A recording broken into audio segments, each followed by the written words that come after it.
Eneo lingine ni kukataliwa na baba. Moja tatizo ambalo nimekutana nalo sana kwa wanawake wengi ni pamoja na maumivu kukataliwa na baba zao.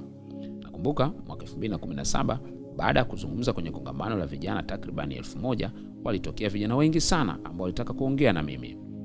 Wa mwisho kabisa alikuwa ni binti ambaye alipofika kwangu tu akaanza kulia kwa machozi mengi. Nilipojaribu kumuuliza nataka nimsaidie nini, akaniambia nahitaji uwe baba yangu. Nilipoongea naye kwa muda mrefu niligundua kuwa alikataliwa na baba yake, na tangu wakati huo imekuwa inamsumbua sana kujikubali. Kuna wanawake wengi sana ambao maumivu ya kukataliwa bado yanawasumbua katika maisha.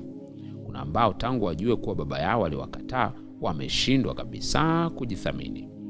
Hawajioni kama wanaweza tena, na hali imewasumbua hata kujiamini kuwa wanaweza kufanya mambo makubwa katika maisha yao.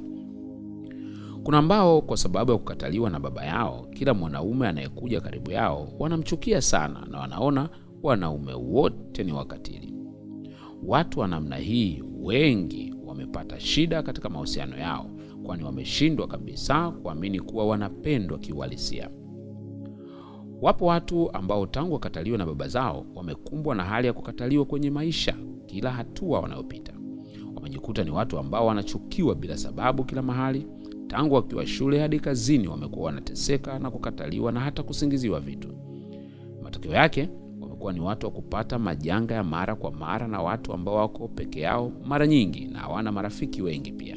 Je, wewe umepitia maumivu ya namna hii katika maisha yako?